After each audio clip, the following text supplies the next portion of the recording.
नमस्कार, आप देख रहे हैं न्यूज़ वन इंडिया और मैं हूं आपके साथ अर्चना गुप्ता। बुलेटिन की शुरुआत कर लेते हैं बड़ी खबर के साथ, जो कि लखनऊ से है।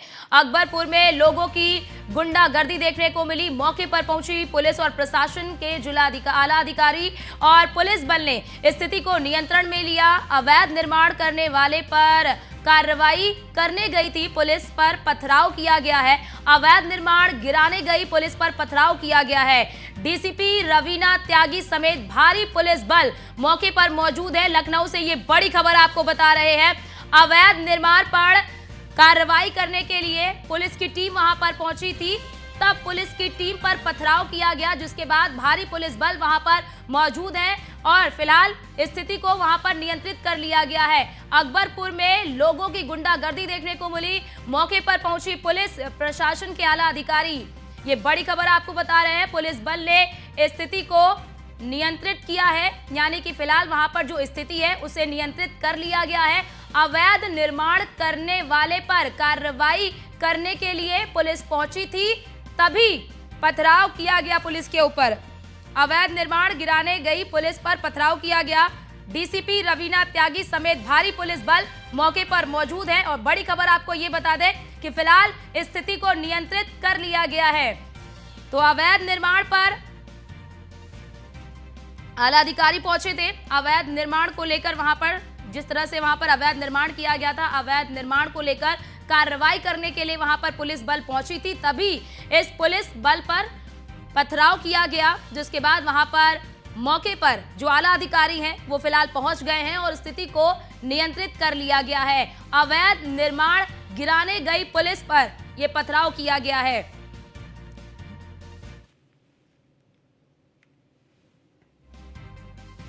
लेकिन उसके बाद कुछ लोग अफवाह फैला के पत्थरबाजी किए, फिर उसके बाद समझाया गया तो वो शांति व्यवस्था बरकरार। सर, क्या लग रहा है कि अभी जो डिमोलिशन की जो प्रक्रिया है वो क्या चालू रहेगी उसके बाद भी? अभी जितना रिट डिसमिस हुई थी उनकी डिमोलिशन की प्रक्रिया पूरी हो गई है। नेक्स्ट जो माननीय उच्च न्यायालय का आदेश है, अगला आदेश के अनुसार पे हम लोग फिर अनुपालन करेंगे। सर, क्या जनता से आप कुछ अपील करना चाहेंगे, क्योंकि आपने कहा कि कुछ लोगों ने रूमर्स फैलाए थे यहाँ पे? नहीं, सभी लोगों से अपील है वो शांति बनाए रखें। जो माननीय न्यायालय का आदेश है कि वो लोग एलडीए में, रेगुलर कैंप एलडीए का लग रहा है, वो एलडीए में आए, प्रधानमंत्री आवास योजना का फॉर्म भरें, उनको देने देर तुरंत अलॉट किया जा रहा है और उनको अलॉट करके बसंत कुंज में हमारे प्रधानमंत्री आवास योजना के जो मकान हैं, अब तक 100 से ऊपर लोगों को दिया भी जा चुका, वो व्यवस्थित भी हुए हैं। तो सभी लोग बाकायदे न्याय, सभी लोगों को मकान दिया जाएगा जैसा कि माननीय न्यायालय का आदेश है, और उसी के क्रम में फिर आगे की कार्रवाई की जाएगी। देखिए, एलडीए-वीसी मौके पर आता तो कहते कि जो प्रक्रिया की गई है, जिससे कि जो प्रक्रिया की गई है उस प्रक्रिया के अनुपालन ही कार्य हो रहा था और कुछ लोगों ने रूमर्स फैलाए हैं कि पथराव हुआ है, ऐसी कोई स्थिति नहीं है। और यहाँ पे स्थिति अभी नियंत्रण में है और बताया जा रहा है जो अनुपालन किया गया है, जिस तरीके से जो भी तैयारी की गई है उसी के तहत उनको नए मकान भी, पक्के मकान भी देने का काम किया जा रहा है। देखिए, अभी हम खुद बात करते हैं, डीसीपी भी यहाँ पे खुद हैं, डीसीपी रवीना त्यागी जी हैं, हम बात करेंगे। डीसीपी मैम से एक बार बात करेंगे लाइव पे। मैम, यहाँ पे एकदम से पैनिक सिचुएशन हो गई थी, अभी यहाँ पे अगर बात करेंगे तो कैसी सिचुएशन है? बिल्कुल सामान्य है, जैसा कि आप देख सकते हैं यहाँ पे ट्रैफिक भी खोल दिया गया है, पूरी तरीके से नियंत्रण में है वर्तमान में जो स्थिति है। इसमें किसी भी तरीके की जनहानि नहीं हुई है। कोई भी इस तरह की यदि अफवाह फैला रहा है तो कृपया करके ना फैलाए, उनके विरुद्ध कार्रवाई करने पर हम मजबूर हो जाएंगे। कोई भी जनहानि, मैं पुनः रिपीट करूंगी, कोई भी जनहानि इसमें हमारे संज्ञान में अभी तक नहीं आई है। क्या ये, क्योंकि जिससे डिमोलिशन हो रहा था उच्च न्यायालय की गाइडलाइंस में हो रहा था, उसके बाद क्या लग रहा है कि रूमर्स फैलाए गए, उसके बाद ऐसी पैनिक सिचुएशन यहाँ पे हुई, क्योंकि पहले से भी यहाँ पे चल रहा था? जी, किसी ने अंदर रूमर फैलाया जनहानि के संबंध में, जिसकी वजह से ऐसा पथराव की स्थिति बनी। वहाँ पर लाउड हिलर के माध्यम से, पीए सिस्टम के माध्यम से लोगों को बताया भी गया कि ऐसा कुछ नहीं हुआ है और पुलिस ने तत्काल। इस बात की जानकारी नहीं थी पुलिस को? क्या इस बात की जानकारी नहीं थी कि अफवाह फैलाई जा रही है कि यहाँ पे कितना जो यहाँ पे सिचुएशन है उसको लेके कि जो आप अपील करना चाहेंगे जनता से, कि यहाँ की जो जनता है उससे कुछ अपील करना चाहेंगे हमारे चैनल में? नहीं, किसी भी तरीके की अफवाह ना फैलाएं। पूरी तरीके से प्रशासन जो है वो आपके साथ है। कोई भी कार्रवाई जो है वो इलीगल तरीके से नहीं हो रही है, तो अफवाह फैलाने से बचें और सुरक्षित रहें। फोर्स में यहाँ पे मैम तैनात है, कोई कैजुअलिटी, कोई ऐसा कुछ नहीं हुआ? बिल्कुल कोई कैजुअलिटी नहीं हुई है, कोई चोटिल भी नहीं हुआ है। तो पहले से मैम क्या इसका इनपुट था कि यहाँ पे ऐसा हो सकता है, क्योंकि काफी समय से यहाँ पे चला था डिमोलिशन का जो काम था, यहाँ पे था? ऐसा कोई इनपुट नहीं था। तो ये थे डीसीपी रवीना त्यागी जी, जो बताई थी कि पहले से ऐसा कोई इनपुट नहीं था, पर कुछ लोगों ने जो रूमर्स फैलाया, उस रूमर्स के बाद से एकदम से पैनिक सिचुएशन हुई है। पैनिक सिचुएशन के बाद यहाँ पे जी। देख सकते हैं कि अब जो पुलिस फोर्स है वो पूरी तरह से मुस्तैद है और जी। लगातार जो जब आला अधिकारी हैं वो मौके पे मौजूद हैं और लगातार जो डेमोलिशन की प्रक्रिया थी वो उच्च न्यायालय की गाइडलाइंस में है और आगे भी चलती रहेगी।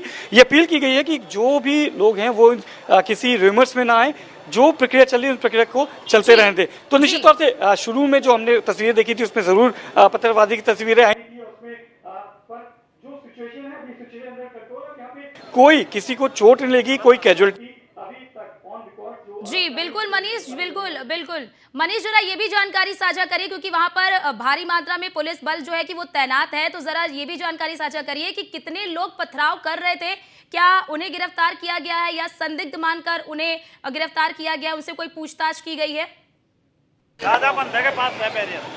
देखिए अभी ऐसी कोई शुरुआती उसमें नहीं किया गया कि कहीं पे भी आपका कोई ऐसी प्रक्रिया शुरू की गई है। अभी सबसे पहले जो सिचुएशन है उसको कंट्रोल में किया जा रहा है और उसके बाद जो ट्रैफिक है वो भी देखिए पहले ट्रैफिक बंद था, उस ट्रैफिक को भी खोल दिया गया कि ट्रैफिक को खोल के सामान्य करने की कोशिश की जा रही है। हालांकि आप नीचे देखेंगे तो निशान जरूर हैं यहाँ पे आपको दिखेंगे, जिस तरीके से जो पत्थर के हों या फिर उनके ऊपर अभी जो सिचुएशन है वो कंट्रोल में की गई है और कंट्रोल के बाद अब पूरी तरीके से इस चीज क्या है पूरी जो रोड है उसको समान करने की कोशिश की जा रही है। तो कहीं ना कहीं एक जो सिचुएशन जो पैनिक सिचुएशन बनी हुई थी उसको नॉर्मलाइज किया गया।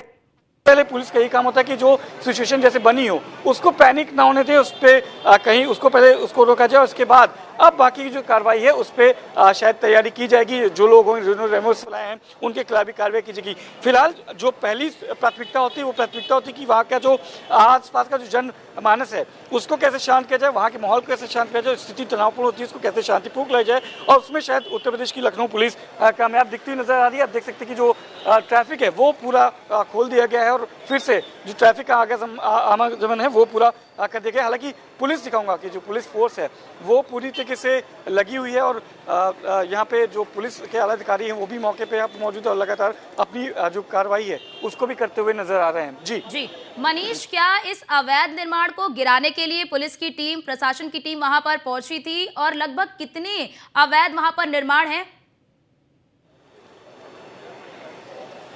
देखिए ये आज का मामला नहीं है, काफ़ी बड़ा मामला है, बहुत पहले से था और आज कोई आवासीय परिसर में नहीं चला था। मैं दिखाना चाहूँगा जो आप देख सकते हैं जो कमर्शियल वो हैं एमिनिटीज़ हैं, जो कमर्शियल प्रॉपर्टीज़ हैं जिनको गिराने का ध्वस्तीकरण का आदेश दिया गया था, उसी पे ये पूरी कार्रवाई होती दिखाई गई थी, उन्हीं को ध्वस्तीकरण का आदेश दिया गया था और वहीं पे ध्वस्तीकरण की जा रही थी। तो ऐसा कोई आवासीय नहीं किया जाता और माना जाता है कि आवासीय जो है उस पर नहीं करना था। कुछ चिन्हित थी जिनको जो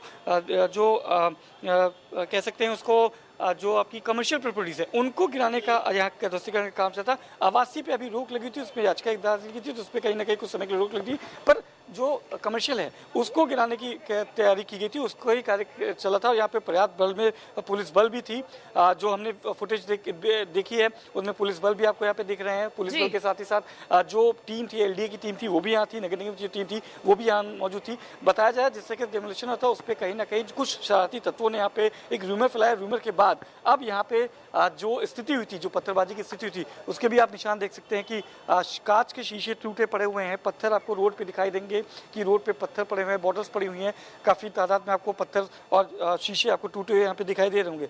तो निश्चित तौर से एक ज़रूर वहाँ पे एक पत्थरबाजी वाली सिचुएशन यहाँ पे हुई थी, पर उसको अभी के अगर देखेंगे तो अभी यहाँ पे कंट्रोल की गई है। आप देख सकते हैं जो बीच में साउंड और लाइट्स लगाए गए हैं क्योंकि रात में भी काम यहाँ पे चल रहा था तो उसके लिए लाइट्स और साउंड भी बराबर इंतजाम किए गए थे। पर क्या ऐसी चूक हुई, कौन सी ऐसी चूक हुई जिसमें एकदम से सिचुएशन पैनिक हुई, ये जरूर जांच का विषय होगा। और क्या उन लोगों को, जैसे आपने पहले भी कहा, बिल्कुल मनीष, और इस तरह की पैनिक सिचुएशन से निपटने के लिए पुलिस प्रशासन पहले ही व्यवस्था करके जाता है। जब इस तरह की ध्वस्तीकरण की कार्रवाई की जाती है तो पुलिस प्रशासन पहले से ही अलर्ट रहता है। क्या यहाँ पर इस तरह की चूक नजर आई? देखिए, जिस तरीके से हमने अभी खुद डीसीपी सेंट्रल रवीना त्यागी से बात की तो उनके पास कोई ऐसा इनपुट नहीं था। पर्याप्त मात्रा में टीम यहाँ उपस्थित थी पर ऐसा कोई इनपुट नहीं था। ये कुछ शरारती तत्वों का काम था कि जिनको इंटरप्ट करना था इन कामों को, किस तरीके से इस जो कार्रवाई की जाती है उसको कहीं से कहीं इंटरप्ट करने की कोशिश की थी और उनके रूमर्स के बहकावे में आके लोगों ने पत्थरबाजी की है। हालांकि कोई कैजुअलिटी नहीं है, किसी का कोई जान माल की कोई नुकसान नहीं हुआ है, पर जिस तरीके से जो सिचुएशन हुई थी उस सिचुएशन का जो हमने तस्वीरें देखी थी, जिस तरीके से पत्थरबाजी हुई थी उसमें बड़ा नुकसान हो सकता था। अगर थोड़ी सी चूक होती तो निश्चित तौर से बड़ा कितने लोगों ने पत्थरबाजी की थी, क्या इसकी कोई जानकारी मिल पा रही है कि जब कार्रवाई शुरू हुई तो उसके तुरंत बाद ही पत्थरबाजी शुरू हो गई या फिर कार्रवाई कुछ देर चली उसके बाद पत्थरबाजी शुरू हुई? देखिए, मॉब का कोई स्पेसिफिक नंबर्स नहीं होते कि मॉब में कोई स्पेसिफिक नंबर्स हो। मॉब एक पूरी गैदरिंग होती है, 100 लोग हो सकते हैं, कई हज़ार लोग हो सकते हैं, उसकी कोई नंबर्स नहीं होता। वो नंबर्स कभी आपको स्पेसिफिक नंबर कोई नहीं बता सकता कि कितने लोग थे। कई सैकड़ों लोगों के तादाद में लोग थे और हमने जो विजुअल्स भेजे हैं, विजुअल्स में आप देखेंगे कि किस तरीके से पहले ध्वस्तीकरण की कार्रवाई हो रही है। लोग वहाँ पे खड़े हुए हैं, उनमें वहाँ पे लोग खड़े हुए हैं, बुलडोजर अपना काम कर रहा है, पुलिस की भी वहाँ पे फोर्सेस दिख रही है।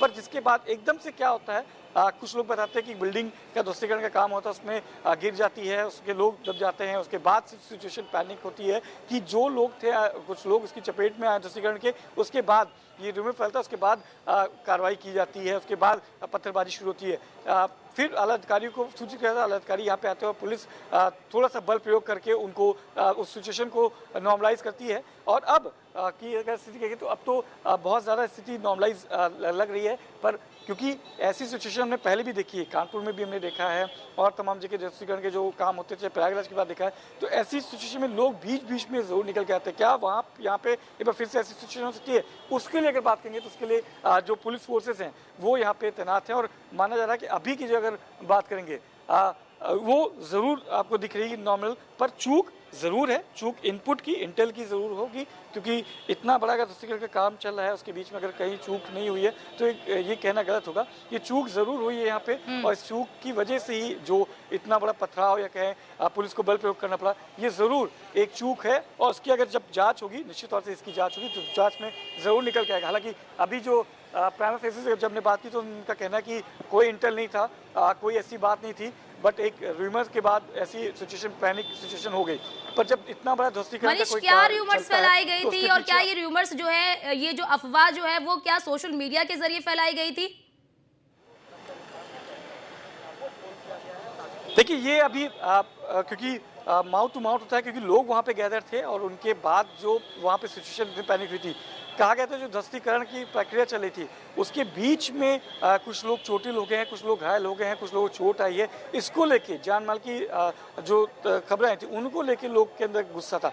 हालांकि जो ध्वस्तीकरण है उसको लेके पहले से यहाँ पे गुस्सा जरूर दिख रहा था आपको, पर उसके बीच में जब पता चलता है कि आपके जो लोग हैं जिनके घर उजाड़े जा रहे हैं उनके बाद अब यहाँ पे कुछ लोग दब गए हैं, जो ध्वस्तीकरण की प्रक्रिया थी उसके बाद से एकदम सिचुएशन पैनिक हुई थी। तो ये चीज़ ज़रूर शुरू में हुई थी। उसके बाद हमने देखा था किस तरीके से जो वीडियो वायरल हुए थे कि वीडियो में भी बताया जाता कि ये पुलिस फोर्सेस है, इन पे पत्थरबाजी करिए या फिर जो पत्थर हैं उनको फेंकिए और इनको पीछे ढकेलिए। तो ये निश्चित तौर से ये सोशल मीडिया सबसे ज़्यादा और सबसे कन्वीनियंट होता है स्प्रेड करने के लिए, तो उसका भी यूज़ ज़रूर किया गया है। पर ये सब जांच का होगा और प्राइम मिनिस्टर अभी यहाँ पे क्या जांच का विषय होगा, इसकी एक विस्तृत रिपोर्ट बनेगी, उसके बाद क्या जांच होती है, कौन लोग इसके पीछे होते हैं, इसके जो कॉन्स्पिरेसी के जो पीछे लोग हैं उन तक पहुँचने के लिए क्या टीम गठित किया थी, ये इसके लिए थोड़ा सा वक्त और लगेगा। जी, और बिल्कुल ज़रा ये भी जानकारी मनीष साझा करिए, क्योंकि अब इसके बाद, इस घटना के बाद वहाँ पर जो ध्वस्तीकरण की कार्रवाई है फिलहाल उसे रोक दी गई है और कितने दिनों तक वो रुकी रहेगी? देखिए, अभी हमने खुद LDVC इंद्रमणि त्रिपाठी हैं उनसे बात की थी, उन्होंने कहा था कि ध्वस्तीकरण का जो आदेश है उस आदेश के अनुरूप काम होगा। अभी फिलहाल रोक दी गई है, उसको चलना था पर अभी रोक दी गई है। सिचुएशन जब नॉर्मलाइज होगी तो उसको फिर से पुनः करेंगे, क्योंकि वो कार्रवाई नहीं रुक सकती। जो अवैध निर्माण है और जो उच्चतम न्यायालय की जो गाइडलाइंस में कार्रवाई की जा रही वो कार्रवाई वैसी चलती रहेगी, उसको नहीं रोका जा सकता, ना वो रुकेगी। जिन लोगों के जो आवासीय क्षेत्र था जिनको हटाया गया है उनके लिए पर्याप्त वसंत कुंज इलाका है उत्तर लखनऊ में, वहाँ पे उनको मकान दिए जा रहे हैं, पक्के मकान दिए जा रहे हैं, लगातार कैंप लगाया जा रहा है LD की तरफ से, वो लोग वहाँ पे पहुँचे। इन तरह की जो घटनाएं हैं इनको ना बढ़ने दें, इनको रोकें और यहाँ से हट के वहाँ पे पहुँचने की कोशिश करें जहाँ पे उनको नया आवाज़ दिया जा रहा है। पर एक होता है कि आप जब इतना बड़ा आशियाना लगाते हो, इतने सालों से कई पुश्तियों से आप जब यहाँ पे रहते हैं, उसके बाद अगर उजड़ता है तो कहीं ना कहीं ये एक दर्द ज़रूर होता है, एक चीज़ ज़रूर होती है, और वो यहाँ पे ज़रूर देखने को मिली होगी। और अब जब पूरी कार्रवाई हुई है, जब कार्रवाई के बाद अब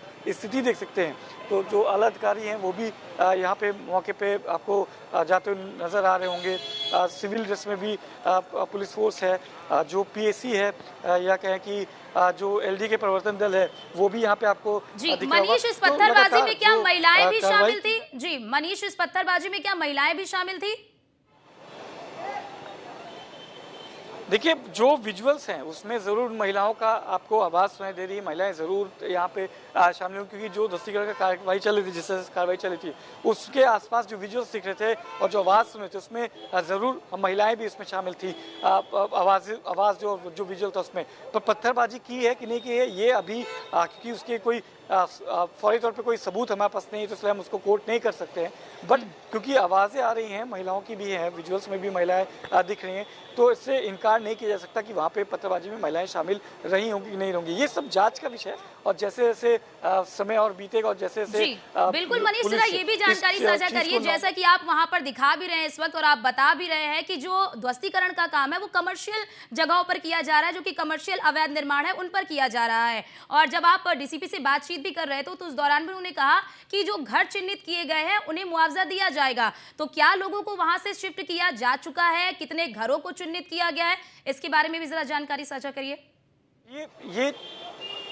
ये चीज़ पहले जब ने अभी एलडीवीसी से बात की थी ऑन द रिकॉर्ड, उन्होंने बोला है कि 100 से ज़्यादा जो परिवार हैं उनको ऑलरेडी वहाँ पे शिफ्ट किया जा चुका है, उनको शिफ्ट भी किया जा चुका है वहाँ पे उनको। तो उनके लिए बाकायदा लगातार कैंप लगा हुआ है। बसंत कुछ इलाके में अपार्टमेंट्स बने हुए हैं, जो प्रधानमंत्री आवासीय योजना होता है उनके तहत उनको मकान भी दिए जा रहे हैं, पक्के मकान भी दिए जा रहे हैं, उनके तहत उनको रहने की सुविधा दी जा रही है, और उसके लिए बाकायदा कैंप भी लगाया गया। 100 से अधिक जो परिवार है उनको वहाँ पे शिफ्ट भी किया जा चुका है। तो जो आवासीय क्षेत्र की कार्रवाई है उसके लिए अलग टीम गठित की गई थी, और ये जो ध्वस्तीकरण आप देख रहे हैं ये कमर्शियल सारी प्रॉपर्टीज़ है। ये आप देखेंगे जो दुकानें थी, लोगों के जो बिजनेस थे, वो यहाँ पे आपको दिखेगा। ये सारी जो आप प्रॉपर्टीज़ देख सकते हैं, ये पूरी प्रॉपर्टीज़ आपको ये आपको कमर्शियल है। ये जो दुकानें आपको दिखेंगी, मैं अपने कैमरे मैन से कहूँगा नीचे देख के चले, ये देख सकते हैं आप, ये दुकानें थी लाइटों में आर्ट लेन करके, और ये दुकानें हैं जिनको ध्वस्तीकरण किया जा रहा है, जिनको तोड़ा जा रहा है। तो ये जो अभी जो कार्रवाई चली थी वो आवासीय नहीं, ये कमर्शियल उसकी चल रही थी। लोगों की जो कमर्शियल चीज़ें थी उनकी चल रही थी। आप देख सकते हैं कि ये पूरी जगह जो आप ये पूरा लाइन देख रहे हैं कमर्शियल का है, ये कमर्शियल प्रॉपर्टीज़ का बना हुआ है। तो यहाँ पे ये पूरी कर दिया गया है। देखिए यहाँ पे बोर्ड भी लगाया गया था नगर निगम की, ये भूमि नगर निगम की है, इस पर किसी प्रकार का कब्जा अतिक्रमण करना दंडनीय अपराध है। बिल्कुल मनीष, और हम देख भी रहे हैं और अपने दर्शकों को भी दिखा रहे हैं। फिलहाल वहां पर स्थिति जो है कि वो नियंत्रित कर ली गई है। आपका बहुत बहुत शुक्रिया हमारे साथ जुड़ने के लिए और तमाम जानकारी हमारे दर्शकों तक साझा करने के लिए। और इसी के साथ इस बुलेटिन में इतना ही। बाकी देश और दुनिया की तमाम खबरों को देखने के लिए आप देखते रहिए न्यूज़ 1 इंडिया।